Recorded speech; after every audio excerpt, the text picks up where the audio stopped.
Bonjour à tous, après Nice et Marseille, aujourd'hui je vous emmène pendant 24 heures avec moi découvrir Montpellier.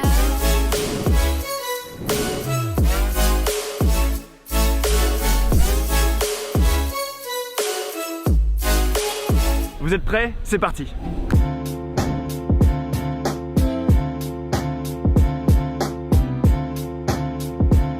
Bon, vous commencez à le savoir, je ne suis pas du tout de Montpellier, j'habite à Lyon. Et quand on passe 24 heures dans une ville, on a forcément besoin d'un guide. Et aujourd'hui, j'accueille Adrien, alias Blackcart, qui est originaire de Montpellier, c'est ça? C'est ça. Tu as une histoire, comment t'es venu arriver sur Instagram, pourquoi, qu'est-ce que tu fais? Raconte-nous un petit peu. Alors c'est parti d'un pari un peu foufou, je suivais déjà quelques blogueurs, des travelers, tout ça, et puis je me suis dit pourquoi pas moi. Ok.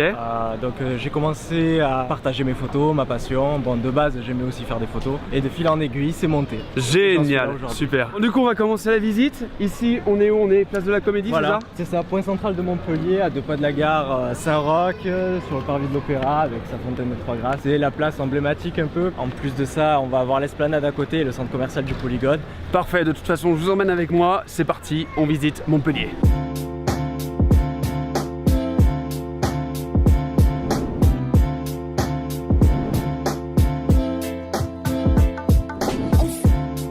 Adrien était en train de nous expliquer dans quel quartier on était, donc tu peux nous refaire le speech comme tu viens de me faire? Mais alors là on est dans le quartier d'Antigone, donc on vient juste de sortir du Polygone et on se dirige droit vers les rives du Blaise. Là on va être dans un quartier beaucoup plus design et épuré, avec une grande ligne droite où on retrouve plusieurs places, différentes fontaines et la joie de vivre. Allez, c'est parfait, ça donne envie.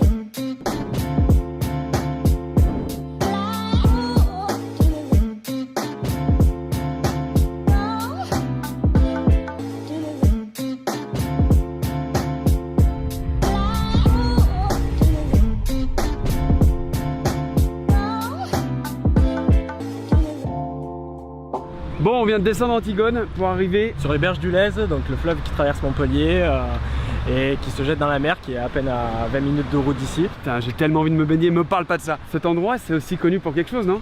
Ben ouais, pour le FIS, événement sportif, mais je crois que tu connais ça, non?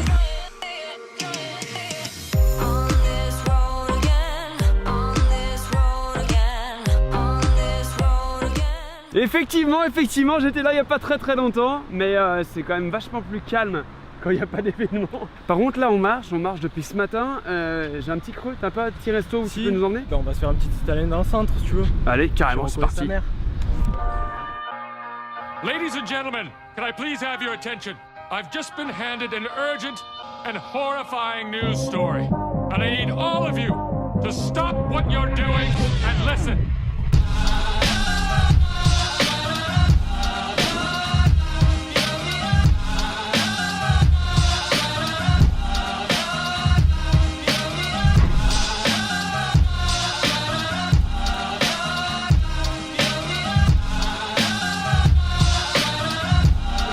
Et ben vous savez quoi, c'était une super bonne adresse, franchement on s'est pété le bide. En même temps c'est un peu le but de la vidéo, de montrer les bonnes adresses de chaque ville. D'ailleurs je reconnais cette rue, on a mangé hier avec Gwen dans un resto, je crois que ça s'appelle la Casa di Giorgio. C'est ça. Et apparemment tu dois partir, c'est ça?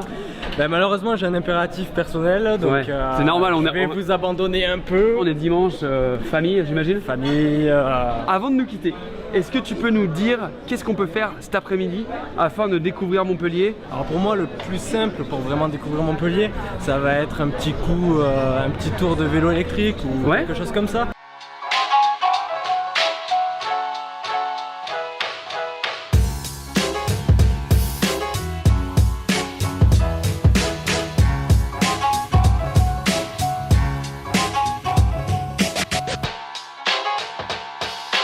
Suite de la journée, on a laissé Adrien et on se retrouve à faire du vélo électrique dans Montpellier. Gwen adore.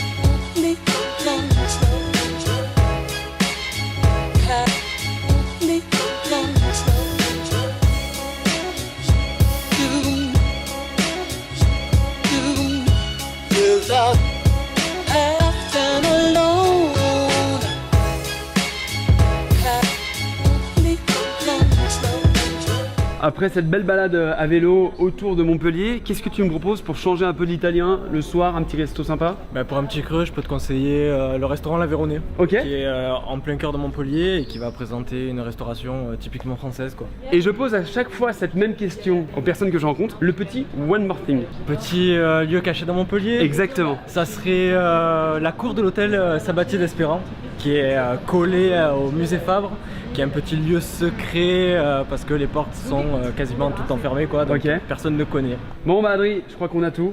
Merci beaucoup. Bah de rien, d'avoir été notre guide pendant cette journée à Montpellier. Si jamais la vidéo vous a plu, vraiment n'hésitez pas à mettre un like, un commentaire et à vous abonner parce qu'il y a d'autres vidéos qui arrivent sur d'autres villes en France. D'ailleurs, si jamais tu as une idée de la prochaine ville, mets-le en commentaire. On se dit à très bientôt, prenez soin de vous, bisous, ciao.